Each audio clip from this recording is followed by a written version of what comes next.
नमस्कार. मी राहुल गोस्वामी उद्योगाचे शस्त्रास्त्रे या प्रशिक्षण कार्यक्रमामध्ये आपलं सर्वांचं स्वागत करतो. याआधी आपण 5 टूल्सबद्दल जे विक्रीविषयक टूल्स आहेत तर त्याची आपण माहिती घेतली होती, ज्यामध्ये व्हिजिटिंग कार्ड, माहितीपत्रक, माहिती पुस्तिका, वृत्तपत्रातील जाहिराती आणि स्मरणिकांमधील जाहिराती अशा या 5 विक्रीविषयक टूल्सबद्दल आपण या प्रशिक्षणातून माहिती घेतली होती. मी मुद्दाम सर्व टूल्सची नावं यासाठी घेतो की जेणेकरून ते आपल्याला पुन्हा एकदा रिमाइंडर व्हावं, पुन्हा एकदा अवलोकन व्हावं की ज्याच्यामुळे आपल्याला त्या टूल्सची जी नावं आहे ही पुन्हा पुन्हा आपल्या कानावर पडतं, तर ते आपल्याला लक्षात राहण्यासाठी सोपं होतं. त्यामुळे मी प्रत्येक सत्रामध्ये मागे आपण जी काही सत्रं घेतली आहेत किंवा मागे आपण जे काही टूल्सबद्दल आपण चर्चा केली आहे, तर त्या टूल्सचं मी पुन्हा पुन्हा जी नावं आहे ही प्रत्येक सत्रात घेत असतो. तर आतापर्यंत आपण 5 विक्रीविषयक टूल्सबद्दल माहिती घेतली की ज्याच्या माध्यमातून आपण जास्तीत जास्त लीड जनरेशन जे आहे हे करू शकतो आणि जास्तीत जास्त ग्राहकांपर्यंत जे आहे किंवा संभाव्य ग्राहकांपर्यंत आहे आपण पोहोचू शकतो. आजचं आपलं 6वं टूल आहे ते म्हणजे ग्राहकपेठ. ग्राहकपेठ हे मार्केटिंगच्या जगातलं एक उत्पादक ते थेट ग्राहक असं जोडणारं एक अतिशय मजबूत आणि अत्यंत महत्त्वाचा असा हा पूल आहे.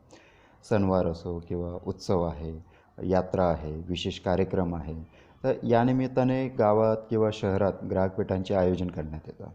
आणि अशा या ग्राहकपेठांमध्ये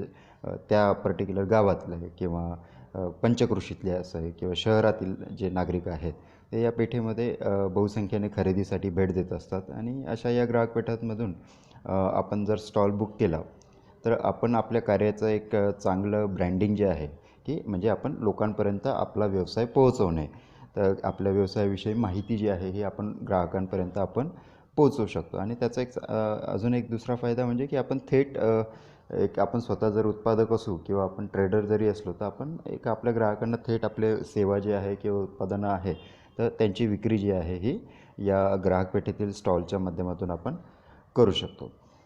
याचा एक फायदा असा होतो की जिथे आपलं आपलं समजा एखादं दुकान असेल किंवा ज्या ठिकाणी आपण स्वतः उत्पादनं आपण तयार करतो आहे, तर त्या क्षेत्रात आपण त्या दुकानाच्या माध्यमातून किंवा आपल्या घरातल्या माध्यमातून आपण काम तर करतच असतो. पण आपल्याला आपल्या क्षेत्राच्या बाहेर जाऊन जर काम करायचं असेल आणि इतर ठिकाणी आपला व्यवसाय जो आहे हा वाढवायचा असेल, तर ग्राहकपेठेचा हा प्रचंड मोठा फायदा जो आहे हा आपल्याला होत असतो. आणि अशा या ग्राहकपेठांमध्ये जर आपण सहभाग घेतला तर त्यामुळे आपला जो व्यवसायाचा जो विस्तार आहे हा अतिशय झपाट्याने होऊ शकतो. तर आपण यापुढे आपण बघूया की काय काय ग्राहकपेठेतल्या स्टॉलचे आपल्याला फायदे आहेत. बरेच फायदे आपल्याला या ग्राहकपेठेतल्या स्टॉलच्या माध्यमातून होतात. तर आपण एक एक फायदा जो आहे हा आपण बघूया. सगळ्यात पहिला फायदा की आपण काम करत असलेलं जे काही क्षेत्र आहे, म्हणजे आपलं दुकान असेल किंवा उत्पादन जिथे आपण करतो आहे ती जागा असेल किंवा आपलं शेत आहे, गोशाळा आहे, तर या सर्व जे काय आपलं स्वतःचं क्षेत्र आहे जिथं आपला सहवास असतो, आपल्या जिथे आपण राहतो किंवा आपण जिथे या गोष्टी तयार करतो, तर ते गाव किंवा त्या शहर किंवा आपलं जिथे आउटलेट आहे तो एरिया जो आहे, तर हा सोडून आपण इतर गावातल्या इतर एरिया किंवा शहरातल्या इतर एरिया जो आहे, तर या वेगवेगळ्या एरियांमध्ये आपल्याला आपली उत्पादनं आणि सेवा जी आहे ही तिथल्या वेगवेगळ्या एरियामधल्या लोकांपर्यंत पोहोचवण्याची संधी जी आहे ही ग्राहकपेठेमुळे मिळत असते. त्यामुळे याचा एक अतिशय चांगला फायदा असतो आणि त्यामुळे आपण प्रत्येक महिन्यातनं किमान एक तरी ग्राहकपेठ जी आहे ही करायलाच पाहिजे, की जेणेकरून आपण आपल्या एरियाच्या बाहेर जाऊनसुद्धा आपल्या उद्योगाचा व्यवसायाचं जे काही एक ब्रँडिंग आहे ते आपण करू शकतो.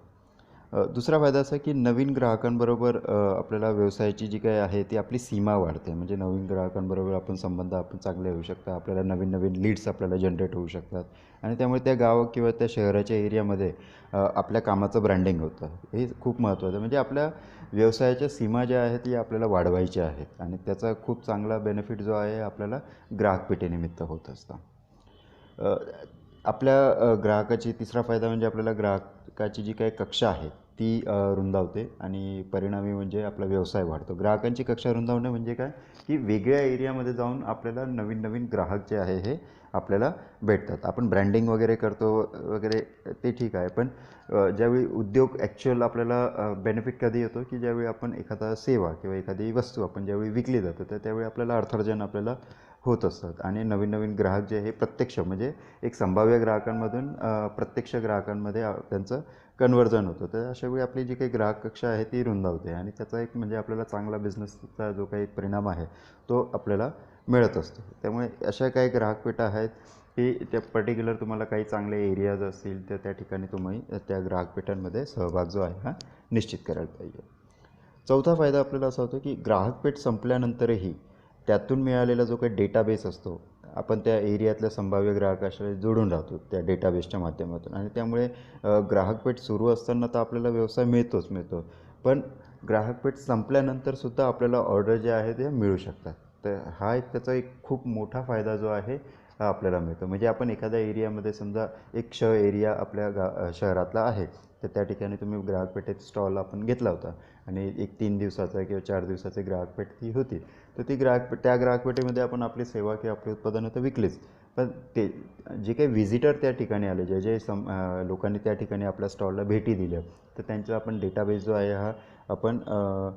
क्रिएट केला. तर त्याच्या माध्यमातून आपल्याला येणाऱ्या भविष्यातही ग्राहकपेठ संपल्यानंतरसुद्धा आपल्याला जे काही ऑर्डर्स आहे ते आपल्याला मिळू शकतात किंवा जसं आपण आपले जे काही माहितीपत्रक आहे व्हिजिटिंग कार्ड आहे हे आपण त्या ग्राहकपेठेच्या माध्यमातून आपण लोकांना दिले.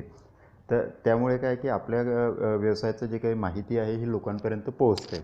आणि त्यामुळे त्यांना कधी एखाद्या उत्पादनाबद्दल रिक्वायरमेंट असेल तर त्या व्हिजिटिंग कार्ड किंवा माहितीपत्रकाच्या माध्यमातून ते आपल्याशी संपर्क करू शकतात. त्यामुळे माहितीपत्रक आणि व्हिजिटिंग कार्ड या 2 टूल्सचं प्रचंड मोठं महत्त्व आहे आणि म्हणून हे सेशन मी सगळ्यात आधी घेतले होते कारण हे बेसिक टूल्स आहेत आणि याचं खूप मोठं महत्त्व जे आहे आपल्या व्यवसायामध्ये असतं. तर ज्यावेळी आपण आपले माहितीपत्रक आणि व्हिजिटिंग कार्ड रेडी असतील तर आपण सहज कुठल्याही ग्राहकपेठेमध्ये खूप छान आपण पद्धतीने आपण लोकांपर्यंत पोहोचू शकतो. पाचवा आपल्याला फायदा असा होतो की विक्रीचा वेग हा साधारण म्हणजे आपली जी काही गोशाळा आहे किंवा दुकान आहे आपलं आउटलेट आहे त्या ठिकाणी जी काही रोजची विक्री होते तर त्या रोजच्या विक्रीच्या किमान 3 ते 5 पट आपल्याला या ग्राहकपेठेमधून जे आहे हे विक्री जी आहे ती आपल्या उत्पादनांची किंवा सेवांची होत असते. त्यामुळे एक अंदाजे 3 दिवसाची जरी ग्राहकपेठ आपण जर पकडली तर साधारण दुकानात आपली जी काही रोजची विक्री होते त्याच्या महिन्याभराचं जर आपण कॅल्क्युलेशन केलं तर साधारण एक 7 ते 10 दिवसाचं काम जे आहे हे आपल्याला 3 दिवसाच्या ग्राहकपेठेतलं आपलं काम होऊन जातं. त्यामुळे या ग्राहकपेठांना आपण का स्टॉल द्यायचं त्याच्यामागचं हेही एक कारण आहे की आपल्याला आपली जो विक्रीचा जो वेग आहे हा एक ग्राहकपेठ एक प्रकारे आपल्या व्यवसायाला एक बूस्टर म्हणून काम करतं. त्यामुळे काय आपला विक्रीचा वेग जो आहे हा वाढत जात असतो आणि एक आपल्या दुकानातनं किंवा आपलं आउटलेट किंवा आपण घरातलं जे काही आपलं आउटलेट आहे तर त्या माध्यमातून आपण काम करत असतो रेग्युलर डेली बेसिसवर. पण त्याच्या व्यतिरिक्त अजून आपण ग्राहकपेठांमध्ये जर स्टॉल लावले तर त्याचा आपल्याला फायदा हा एक की रेग्युलर बेसिसवर जी आपल्याला इन्कम मिळतं ते की त्याच्यामध्ये 3 ते 5 पट ही वाढ जी आहे ही आपण खूप छान पद्धतीने आपण त्याच्यामधून ग्राहकपेठेच्या माध्यमातून आपण करू शकतो. 6वा आपल्याला फायदा असा होतो की ज्यांच्याकडे विक्री व्यवस्थेसाठी दुकान किंवा इतर काही पुरेशी जागा वगैरे असं नसेल तर त्यांच्यासाठी तर म्हणजे ग्राहकपेठ म्हणजे वरदान असतं. कारण समजा एक आर्थिक जे काय आहे नवीन आपण ज्यावेळी व्यवसाय सुरू केला तर आपण घरातूनच व्यवसाय सुरू केला समजा एखादा तर ते उत्पादनं आता तुम्हाला विकायची आहे. घरून तर आपण विकतोच आहे पण त्याला एक अजून एक थोडंसं प्रोफेशनल लेवलला आपल्याला एक प्लॅटफॉर्म आपल्याला हवा असेल तर ग्राहकपेठ हा वरदान असतं असं. त्याच्यामुळे काय की आपण जर समजा एक नियोजन करून ठेवलं तर आपण एखादी पर्टिक्युलर ग्राहकपेठ आहे तर त्या ठिकाणी समजा ही 1 महिन्यानंतर होणार असेल तर आपण महिन्याभर आपण आपल्या घरातून आपण उत्पादनांची जी काही आहे तयारी जी आहे ही करायची आणि त्यानंतर मग ती ग्राहकपेठ ज्यावेळी असेल 3 ते 4 दिवस किंवा 5 दिवसाची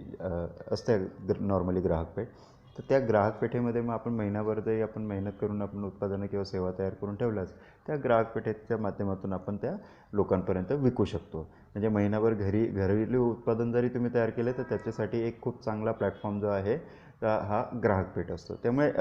आपण जे काही उत्पादनं आपण छोट्या स्केलला जरी नवउद्योजक जे आहेत किंवा विद्यार्थी मित्रसुद्धा अशा पद्धतीने विचार केला तर ते स्वतः अभ्यास करता ते उद्योजकसुद्धा होऊ शकतात. तर आणि त्यांच्यासाठी त्यांना एक खूप चांगला एक प्लॅटफॉर्म असा आहे की म्हणजे तुम्हाला काही दुकान पाहिजे किंवा काही मोठी कमर्शियल जागाच पाहिजे असं काही नाही आहे. तुम्ही घरच्या घरी उत्पादनं तयार करा, तुमचा अभ्यासही करा, उत्पादनही तयार करा आणि ज्या दिवशी मग ग्राहकपेठ असते ते 2-3 दिवस तुम्ही त्या ग्राहकपेठेमध्ये तुमची उत्पादनं वगैरे मांडली तर त्याच्या माध्यमातून तुम्ही लोकांपर्यंत सहज पद्धतीने पोहोचू शकतात. तर नवउद्योजकांना, महिला उद्योजक आहेत, बचत गट आहेत, तर अशा या सर्व माध्यमांना खूप मोठा फायदा जो आहे हा ग्राहकपेठेच्या माध्यमातून होत असतो. सातवा आपल्याला फायदा असा होतो की ग्राहकपेठेत शेकडोच्या संख्येने लोक भेट देतात. म्हणजे एक अंदाजे आपण जर पकडलं की 1-2% लोकांनी जरी आपल्या स्टॉलवरून खरेदी केली, तरी इतर जे काही 98% लोकांपर्यंत आपलं काम पोहोचलेलं आहे. तर त्या सर्व प्रत्यक्ष ग्राहक जरी नसले तरी मौखिक प्रसिद्धी जी आहे ती आपल्याला खूप चांगले मिळते आणि आपल्या ब्रँडचं नाव किंवा आपल्या उत्पादनाचं नाव हे सर्वदूर आपल्याला पोहोचवण्यासाठी जी काय आहे ती मदत आपल्याला ग्राहकपेठेंच्या माध्यमातून होत असते. त्यामुळे आपण एक फक्त काम करायचं आहे की ज्यावेळी ग्राहकपेठेत आपला स्टॉल असेल तर त्यावेळी जास्तीत जास्त आपण जे व्हिजिटर आपल्या स्टॉलला भेट देतात तर त्यांचा mobile number, email I D, त्यांचं नाव, त्यांचं काही लोकेशन आहे, तर असं जो काही डाटाबेस जर आपण घेतलं तर भविष्यामध्ये आपण त्यांच्याशी संपर्क करू शकतो आणि त्यांना एक रेफरन्स म्हणून सांगू शकतो की सर तुम्ही आमच्या या एक ग्राहकपेठ झाली होती आणि त्या ग्राहकपेठेमध्ये तुम्ही आमच्या स्टॉलला भेट दिली होती. तर त्यांनाही ते गोष्ट लगेच आठवते आणि तुम्हाला एक चांगलं कम्युनिकेशन जे आहे त्याची एक सुरुवात करण्यासाठी ग्राहकपेठ हे खूप चांगलं वरदान होतं. आणि मग पुढे तुम्ही त्यांच्याशी चर्चा करून त्यांनी जर काही आपल्याकडनं उत्पादनं विकत घेतली असती तर तुम्ही त्या उत्पादनांबद्दलचे त्यांचे जे काही विचार आहेत, आपण त्याला रिव्ह्यूज म्हणतो, तर रिव्ह्यूज तुम्ही त्यांच्या माध्यमातून घेऊ शकतात आणि चांगले रिव्ह्यूज तुम्हाला जर मिळत असतील तर तुम्ही त्यांना पुन्हा एकदा अजून काही उत्पादनांची आवश्यकता आहे का त्याबद्दलसुद्धा तुम्ही अतिशय इझिली तुम्ही त्यांना विचारणा जी आहे ही करू शकतात. त्यामुळे म्हणजे अशा पद्धतीने एक जे चांगलं बॉन्डिंग आहे हे आपलं आणि ग्राहकांचं तयार होतं आणि रेग्युलर बेसिसवर आपल्याला ग्राहक मिळू शकतात. समजा आपण त्या एरियात जरी नसलो राहत तरी आपण मग त्यानंतर त्यांना जी काही रिक्वायरमेंट असेल ती उत्पादनं त्यांना हवी असतील तर आपण कुरिअरच्या माध्यमातून किंवा ट्रान्सपोर्टच्या माध्यमातून अशा पद्धतीने आपण त्यांना पोस्टाच्या माध्यमातून जे आहे किंवा शक्य असेल जवळ असेल तर आपण घरपोचसुद्धा तेव्हा त्यांना उत्पादनं जी आहे ही त्यांना आपण पाठवू शकतो. तर हा एक ग्राहकपेठेचा खूप मोठा फायदा आहे की आपला जो काही ग्राहक वर्ग आहे हा मोठ्या प्रमाणावर जे आहे आपण वाढवू शकतो. तर अशा या ग्राहकपेठेमध्ये आपण जे काही फायदे होते ते आपण बघितले. हे जवळपास 6 ते 7 फायदे आपल्याला होतात आणि आपण जर त्याचा अगदी काळजीपूर्वक आणि व्यवस्थित नियोजनपूर्वक जर आपण काम केलं तर त्याचा बराचसा फायदा जो आहे हा आपल्या उद्योग व्यवसायाला बूस्ट देण्यासाठी आपल्याला होत असतो. ग्राहकपेठेत स्टॉल लावताना आपल्याला बरीच कामं करावी लागतात आणि त्याचं योग्य नियोजनही आपल्याला करावं लागतं. तर याच्याविषयी ग्राहकपेठेतील स्टॉल या अतिशय या विषयाविषयी सेपरेटली मी उद्योग व्यवस्थापन या प्रशिक्षण कार्यक्रमामध्ये एक सत्र घेतलं आहे. तुम्ही ते सत्र ऐकू शकता. तुम्ही ते प्रशिक्षण घेतलं नसेल तर तुम्ही त्या प्रशिक्षणासाठी माझ्याशी संपर्क करू शकता की त्या ठिकाणी आपण ज्यावेळी ग्राहकपेठेमध्ये आपण स्टॉल लावतो ते स्टॉल कशा पद्धतीने लावावं, त्याचं काय नियोजन असायला हवे, काय काय गोष्टी तिथे असायला हव्यात, तर त्याबद्दलची संपूर्ण माहिती जी आहे ही ग्राहकपेठेतील स्टॉल या सदराखाली या सत्रामध्ये आपण चर्चा केलेली आहे. प्रत्येक वेळी काय होतं की ग्राहकपेठेतील जे काही स्थान आहे हे बदलत राहणं हे आपल्याला खूप महत्त्वाचं आहे. म्हणजे जसं आपण एकाच शहरात आपण जरी असलो तरी ग्राहकपेठेतल्या त्या शहरातलं जे काही स्थान आहे ते आपण बदलत राहायचं. म्हणजे जास्तीत जास्त शहरातला जो काही भाग आहे हा आपण काबीज करू शकतो. म्हणजे एक पुन्हा मी त्याला इलॅबोरेट करतो कारण ही गोष्ट खूप महत्त्वाची आहे. समजा तुम्ही तुमचं जे काही शहर आहे किंवा गाव आहे त्याच्या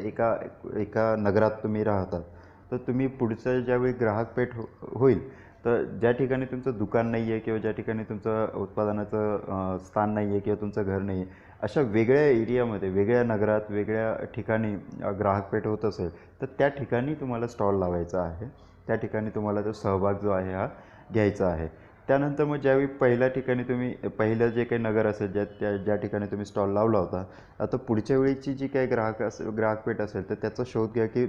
त्या शहराच्या किंवा तुमच्या गावाच्या त्या वेगळ्या एरियामध्ये जे आहे ही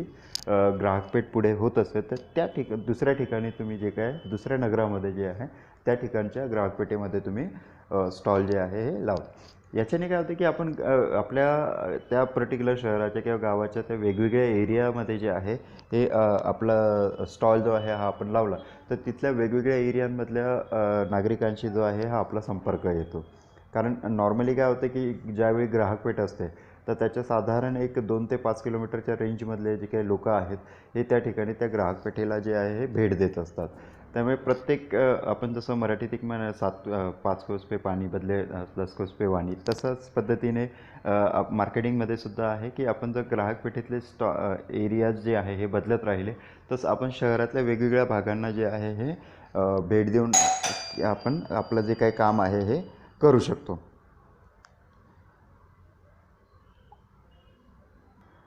त्यामुळे अशा जर वेगवेगळ्या एरियात जर आपल्याला जायचं असेल, तर अशा ग्राहकपेठांचं जे काही नियोजन किंवा आयोजन करणारे आयोजक मित्र असतात, तर त्यांचे संपर्क क्रमांक जे आहे हे तुम्ही कायम स्वतःकडे जपून ठेवा आणि तशी माहिती काढा की कुठल्या कुठल्या वेगवेगळ्या नगरांमध्ये या वेगवेगळ्या ठिकाणी शहरांमध्ये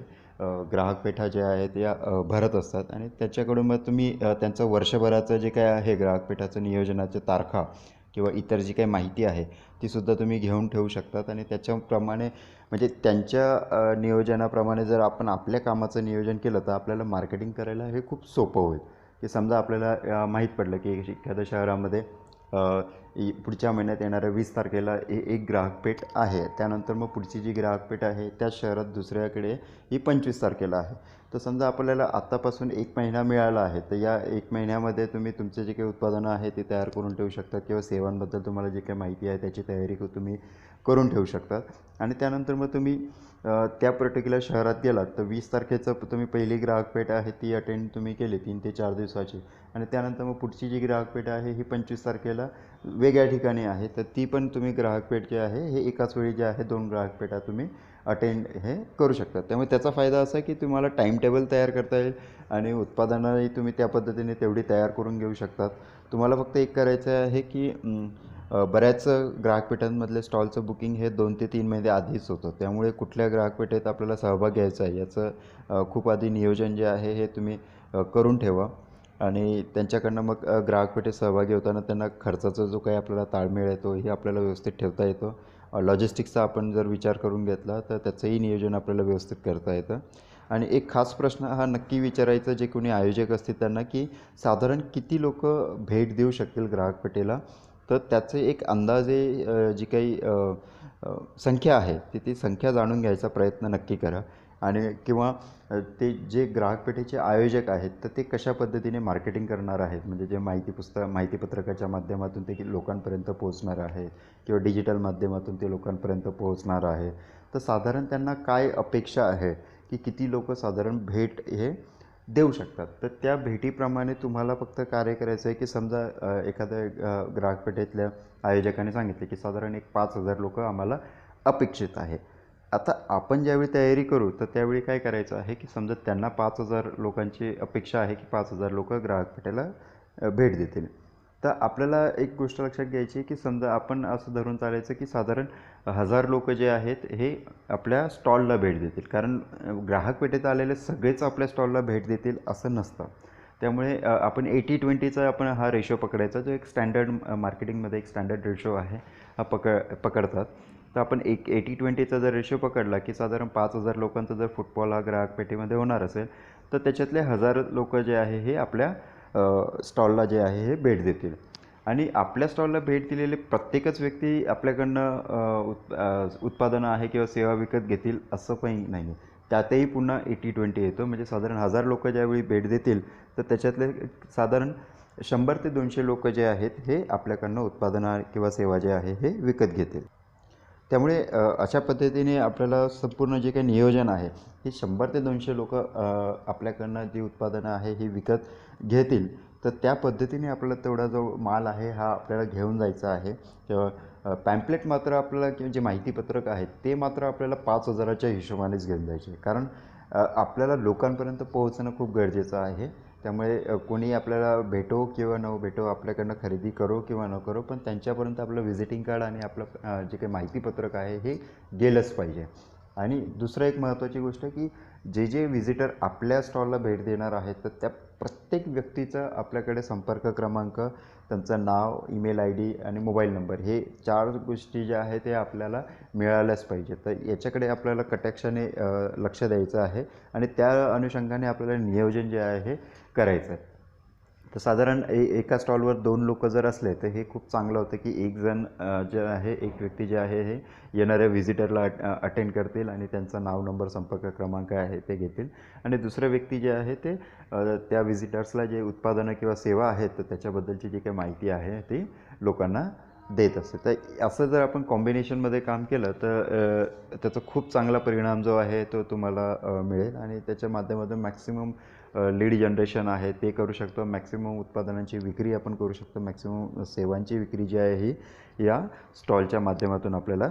करता येते. त्यामुळे योग्य तयारी आहे. एक अजून महत्त्वाचं की जसं लॉजिस्टिक्सचा मी एक पार्ट मांडला होता की आपण जर अशा पद्धतीने तयारी करून गेलो तर साधारण एक 200 लोकांचं आपल्याला एक 200 ग्राहक आपल्याकडनं विकत घेतील अशा पद्धतीने जे काही सामान आहे किंवा उत्पादनं आहे ती तुम्ही जर घेऊन गेलं तर किती वजन आहे किंवा वजन वगैरे जे आहे तर त्याचं आपल्याला लॉजिस्टिक्सच्या माध्यमातून पण आपल्याला एक चांगलं एक म्हणजे तयारी जी आहे हे करता येते आणि त्याचा जो काही खर्च असेल तर त्याचाही विचार करायचा आहे की आपण ज्या ठिकाणी जातो आहोत तर त्या ठिकाणी आपला राहायचा वगैरे आहे, खायचा, जेवायचा, राहायचा जो खर्च आहे, लॉजिस्टिक्सचा जो खर्च आहे तो किती अंदाजे खर्च होईल आणि त्यानंतर तुमची किती उत्पादनं ही विकली जाणार आहेत आणि ती मग उत्पादनांची विक्रीची जी काही एक प्रोडक्शन कॉस्ट आहे आणि प्लस तुम्हाला मार्केटिंगची जी काही कॉस्ट येणार आहे तर हे सगळं एकत्र कॅल्क्युलेशन एक अंदाजपत्रक जर तयार केलं तर आपल्याला एक ग्राहक पेठेमध्ये आपण स्टॉल घेतला तर आपल्याला किती फायदा हा होऊ शकतो तर याचं एक कॅल्क्युलेशन आपल्याला आधीच तयार करायचं आहे. कारण असं जर कॅल्क्युलेशन आपण तयार करून ठेवलं तर त्याचा एक फायदा आपल्याला होतो की आपण या ग्राहक पेठेत आपण जावं का नाही जावं तर ही निर्णय प्रक्रिया आपल्याला जी आहे ही पूर्ण करायला त्याची मदत होते. त्यामुळे आपल्याला खूप महत्त्वाचं आहे की प्रत्येक जे ठिकाणी ग्राहकपेठा होणार आहेत तर त्या ग्राहकपेठेच्या आयोजकांचं मार्केटिंगचं प्लॅन काय आहे तो नक्की त्यांना विचारा आणि दुसरं त्यांच्याकडनं की किती फुटफॉल होतील हा प्रश्न नक्की त्यांना विचारा की जेणेकरून अपेक्षित व्हिजिटर किती आहेत हे कळणं खूप महत्त्वाचं आहे. या 2 गोष्टी जर तुम्ही व्यवस्थित चांगली माहिती घेतली तर त्याचं तुम्हाला स्वतःला प्लॅनिंग करायला किंवा तुमचं जे काही नियोजन आहे, लॉजिस्टिक्सचं नियोजन आहे, किती माल बनवायचा आहे, किती माल विकला जाईल, एक अंदाजपत्रक आहे, या सगळ्या गोष्टी आपल्याला तयार करायच्या असतील तर त्याच्यासाठी या माहितीचा जो उपयोग आहे हा आपल्याला होत असतो. त्यामुळे अशी ही जी माहिती आहे तुम्ही हे प्रत्यक्ष तुम्ही सगळ्या ग्राहकपेठेचे जेवढे आयोजकांपर्यंत तुम्ही पोहोचू शकाल, वेगवेगळ्या शहरातल्या ग्राहकपेठेतल्या आयोजकांपर्यंत तुम्ही पोहोचू शकाल तर त्याची एक तुम्ही यादी बनवा आणि जेणेकरून तुम्हाला पुढचं जे काही नियोजन आहे, पुढच्या वर्षभराचं नियोजन जे आहे हे तुम्हाला करायला सोपं जाईल. या सत्रात तुम्हाला काही प्रश्न असतील तर मला नक्की कळवा आणि हे ग्राहकपेठेतलं स्टॉल हे जे आहे हे अतिशय सुंदर आणि अतिशय उपयुक्त असं एक विक्रीचं टूल आहे की ज्याच्या माध्यमातून आपल्याला खूप चांगला रिझल्ट जो आहे, ज्यांच्याकडे दुकान नाही आहे, जे घरगुती काम करतात, जे घरी उत्पादनं तयार करतात किंवा जे विद्यार्थी मित्र आहे ज्यांना उद्योग जगतामध्ये पाय ठेवायचं आहे, त्यांना उद्योजक व्हायचं आहे तर त्यांच्यासाठीसुद्धा ही खूप मोठी संधी आहे, खूप छान संधी आहे की ते या माध्यमातून एक प्रयत्न जो आहे तुम्ही नक्की करू शकता आणि पहिलं पाऊल जे आहे ते तुम्ही उद्योग जगतामध्ये ठेवू शकतात. तर अशा माध्यमातून तुम्ही स्टॉल जे आहे ते तुम्ही त्याचा जो काही फायदा आहे त्याचा उपयोग जो आहे तो तुम्ही करून घ्यायचा आहे. दुसरा अजून एक महत्त्वाचा मुद्दा जो आहे की तुम्ही त्याच्या स्टॉलचे जे काही भाडं आहे तर त्याच्याविषयीची माहिती, तिथे काय काय सुविधा मिळणार आहे तर त्याविषयीची सुद्धा माहिती जी आहे ही ग्राहकपेठेतले जे कोणी आयोजक असतील तर त्यांना ते विचारून बघा की तिथे हे विचारणं खूप गरजेचं आहे. म्हणजे जे काही बेसिक सेवा सुविधा आपल्याला ज्या हव्या असतात एक स्टॉल होल्डर म्हणून, जसं इलेक्ट्रिक फिटिंग आहे का, लाईट फिटिंग आहे का, फॅन आहे का, अशा छोट्या छोट्या ज्या गोष्टी असतात किंवा तुम्हाला काही प्रेझेंटेशन करायचं असेल तर तुम्हाला एक सॉकेट बॉक्स वगैरे लागू शकतो, लॅपटॉप वगैरे आहे तर त्याच्या माध्यमातून तुम्हाला लोकांना काही प्रेझेंटेशन द्यायचं असेल तर त्याची माहिती जी आहे ती तुम्हाला मिळू शकते. तुम्हाला टेबल किती लागणार आहेत, जसं तुम्हाला एक्स्ट्रा टेबल लागणार आहेत का किंवा ते एक्स्ट्रा काही खुर्ची तुम्हाला लागणार आहेत का, तर ही काही छोट्या छोट्या गोष्टी असतात. ते बॅनर तिथे कशा पद्धतीने जे काही बॅकड्रॉप आहे तर तिथे तुम्हाला बॅनर लावायचं आहे तर त्याची साईज काय आहे तर ते सायझिंगबद्दलची जी माहिती आहे किंवा तुम्हाला इतर काही स्टँडी आहे ते तुम्हाला तिथे लावायचं असेल तर त्याचे काही साईजेसबद्दलची जी माहिती आहे, अशी सर्व ही जी काही तांत्रिक माहिती आहे ही आयोजकांना नक्की विचारा की जेणेकरून तुम्हाला तुमचा जो काही स्टॉल आहे हा खूप छान पद्धतीने तयार करता येईल. आजच्या सत्रात एवढंच. यात तुम्हाला काही प्रश्न असले तर मला नक्की कळवा. माझं नाव राहुल गोस्वामी आणि माझा संपर्क क्रमांक आहे 8097275136. या क्रमांकावर तुम्ही माझ्याशी संपर्क साधू शकतात आणि आपले प्रश्न मला नक्कीच कळू शकतात. आपला दिवस शुभ हो. धन्यवाद.